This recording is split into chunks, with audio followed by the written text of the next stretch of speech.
વરસાદે વિરામ લીધાને 10 દિવસ જેટલો સમયગાળો વીત્યો, પરંતુ તંત્રની ઘોર નિષ્ક્રિયતાના કારણે હજુ સુધી વરસાદી પાણી ઓસરવાનું નામ નથી લઈ રહ્યા। પાટણ જિલ્લાના રાધનપુરમાં સર્વિસ રોડ ઉપર ઢીચણસમાં પાણી ભરાયેલા છે। વારંવાર સ્થાનિક તંત્રને રજૂઆતો કરવામાં આવી છે, પરંતુ તંત્રની ઘોર નિષ્ક્રિયતાના કારણે અત્યારે વાહન ચાલકો હોય, વિદ્યાર્થીઓ હોય, તમામ મુશ્કેલીમાં મુકાયા છે। પાણી ભરાવાના કારણે સર્વિસ રોડ ઉપર મસ્ત મોટા ખાડાઓ પડ્યા છે અને જેના કારણે વાહન ચાલકો ત્યાં ખાડામાં પટકાય છે અને નાની મોટી ગંભીર ઈજાઓ પહોંચે છે। વારંવાર સ્થાનિક તંત્રને રજૂઆતો કરવામાં આવી છે, પરંતુ સ્થાનિક તંત્ર ઘોર નિંદ્રામાં હોય તે પ્રકારે લાગી રહ્યું છે। આજ સર્વિસ રોડ ઉપરથી બનાસકાંઠા, પાલનપુર, વાવથરાદ કે પછી પાટણ જવું હોય તો આ સર્વિસ રોડ મુખ્ય ગણાય છે। આ સાથે જ આ સર્વિસ રોડ ઉપર 15 થી વધુ સોસાયટીઓ આવેલી છે, સાથે જ 10 થી વધુ ગામડાઓને જોડતો આ સર્વિસ રોડ માનવામાં આવે છે। પરંતુ જે પ્રકારે વહીવટી તંત્રની ઘોર નિષ્ક્રિયતા અત્યારે સામે આવી છે, તે પ્રકારે લાગી રહ્યું છે કે વહીવટી તંત્ર ઘોર નિંદ્રામાં હોય। વારંવાર સ્થાનિક લોકો દ્વારા, નગરપાલિકાના સભ્યો દ્વારા આ રોડને લઈને રજૂઆતો કરવામાં આવી છે, પરંતુ સ્થાનિક તંત્ર કોઈ નક્કર પગલાં ભરતું નથી। આવો સાંભળીએ સ્થાનિક લોકો અને નગરપાલિકાના સદસ્યો શું કહી રહ્યા છે। આ પાણી પાછલા 10-15 દિવસથી ભરાયેલું છે। અહીંયા વરસાદ ગયા પછી પણ આપ જોઈ શકો છો કે દરિયા જેવી સ્થિતિ થઈ ગઈ છે। અહીંયા કેટલા વાહનોના સ્પ્રે પાર્ટ તૂટી જાય છે, બાળકોના ગઈઢા બુઢાને ચાલવું હોય તો કોઈ ચાલવા માટે સારો રસ્તો નથી, એમના હાથ પગ તૂટે છે અને આ ગંદુ એટલું પાણી છે કે આનાથી ભયંકરમાં ભયંકર બીમારી થઈ શકે એવી છે। વેપારીઓની દુકાનોમાં પાણી ઘૂસી ગયા છે, ધંધો ઠપ થઈ ગયો છે, કોઈ ગ્રાહકો આવતા નથી। સાથે અહીંયા જેટલી પણ સોસાયટીઓ આવેલી છે, તમામ સોસાયટીના રહીશો અત્યારે ઘરમાં કેદ થઈને બેઠા છે, જાણે કે જેલમાં પુરાઈ ગયા એવી સ્થિતિ અત્યારે આ હાઈવેના તંત્ર અને નગરપાલિકાની દેખરેખ હેઠળ ચાલતો આ ગટર આપ જોઈ શકો છો કે કેટલી ઉભરાઈ રહી છે। આની નિકાલ ન થવાનું કારણ અત્યારે જે પ્રજાના ટેક્સના પૈસાનો જે પગાર ખાઈને તંત્રની જે આંખો બંધ કરીને જે અધિકારીઓ બેઠા છે, એમના પેટમાં પાપ હોય એવું લાગી રહ્યું છે। કારણ કે જ્યારે અધ્યક્ષ સાહેબ આવવાના હતા ત્યારે આ રોડ એમને પાણી સંપૂર્ણપણે બંધ કરી દીધું હતું અને ફરી પાછું આ પાણી ચાલુ થયું છે। તો એ લોકો ધારે તો બધું કરી શકે છે, પણ એમને કોઈ પણ મનસા કે નેસા સારી લાગતી નથી, જેના કારણે ના તળાવનું પાણી અત્યારે અહીંયા કાઢવામાં આવ્યું છે। આપ જોઈ શકો છો ઉભરાય છે ગટરો, તળાવનું પાણી છે, બધું અહીંયા ભેળસેળ કરી અને માણસોને બીમારી તરફ ધકેલી રહ્યા છે। અત્યારે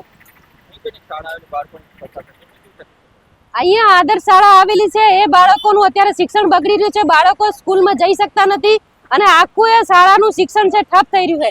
સામે શિશુ મંદિર પણ બાજુમાં આવેલું છે।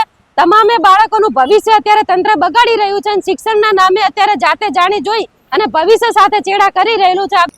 આ પાણી ભરાવાના કારણે લગભગ 1 મહિનાથી લોક પીડિત છે। આવા ગમનમાં તકલીફ થાય છે, મોટરસાયકલથી હાલતા માણસો પડી જાય છે, ખડા પડેલા છે, પણ આ તંત્રમાં બે ધ્યાન તંત્ર હોય એવું લાગી રહ્યું છે। 4 વર્ષથી આ સમસ્યાનો ઉકેલ હજી સુધી આવ્યો નથી અને અંબિકાનગર સોસાયટી, અર્બુદાનગર સોસાયટી, વેદાંત, બાલાજી આ બધાને પાણી ભરેલા પડ્યા છે, પણ કોઈ જોવા વાળું નથી। સમયસર કામગીરી બતાવવા છતાં પણ કરવા રાજી નથી। તમારે કે મીડિયામાં દેવું હોય તો દઈ દીજો, અમે અમારા લગતું કામ કરશું, નહીં તો અમે શાંત બેઠા છીએ, કોઈ કાર્ય કરવા તૈયાર નથી।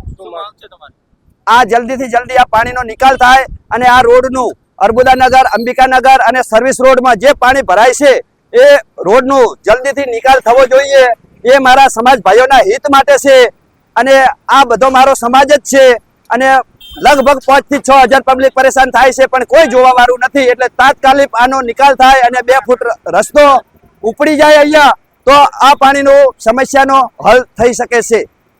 જય હિન્દ। વર્ષોથી અમે ભોગવી રહીએ, પણ કાયદેસરની અંદર કાલે ગટર લાઈને રસ્તો જીસીબીનું લાઈને નીકળવાનો પૂરો પ્રયત્ન થઈ ગયો હતો। 2 દિવસ પહેલા પાણી પણ નીકળી ગયું, પણ તાત્કાલિક કાલે સરકારના સાહેબ શ્રી આવતા હતા, એમને સરકારની કામગીરી સારી દેખાય, નગરપાલિકાની કામગીરી સારી દેખાય, એના માટે તાત્કાલિક જે મેન ગટર લાઈન હતી એની અંદર બંધ કરી અને પાણી સોસાયટી ખેતરોમાં વાળવામાં આવ્યું, ખેતરોમાંથી પાછું સોસાયટીઓમાં આવ્યું, સોસાયટીમાંથી આવ્યું જે અત્યારે આદેશની અંદર જે 5000 બાળકો છે ભણે છે, વિદ્યાર્થીઓ, એમને આવવા જવા માટે જે ગામડામાંથી આવી રહ્યા 24 કલાક ભણી રહે, બરાબર, એમને અત્યારે જે જવામાં આવવામાં એટલી બધી મુશ્કેલી પડી રહી છે કે એના કારણે રોગચાળો પણ ભયંકર થઈ રહ્યો છે અને બધા ગાડીઓના સ્પેર પાર્ટ બગડી રહ્યા છે। અને જે બાઈકો જે લઈને મૂકવા જાય લેવા જાય વાલીઓ પણ પરેશાન થઈ જાય ધંધા રોજગાર જવું પડે એમને પણ પરેશાન કોઈને દવાખાને જવું હોય આના તમે જોઈ શકો આ મીડિયાના માધ્યમથી કે શું પોઝિશન છે રાધનપુરની. જે રીતે તમે સ્થાનિક લોકોને સાંભળ્યા, આ રોડ ઉપર આદર્શ વિદ્યાલય આવેલી છે. આ આદર્શ વિદ્યાલયમાં 1500 થી વધુ વિદ્યાર્થીઓ અભ્યાસ કરે છે અને વિદ્યાર્થીઓ જ્યારે શાળાએ આવે ત્યારે એમને આ ગંદા પાણીમાંથી પસાર થવું પડે છે. વારંવાર વિદ્યાર્થીઓ પણ આ મુશ્કેલીમાં મુકાય છે, ત્યાંથી ચાલનારા વાહન ચાલકો કે રાહદારીઓ પણ મુશ્કેલીમાં મુકાય છે, પરંતુ તંત્ર કોઈ નક્કર પગલાં ભરતું નથી. અત્યારે તો સ્થાનિકોમાં અને નગરપાલિકાના સદસ્ય સહિત લોકોમાં રોષ જોવા મળી રહ્યો છે.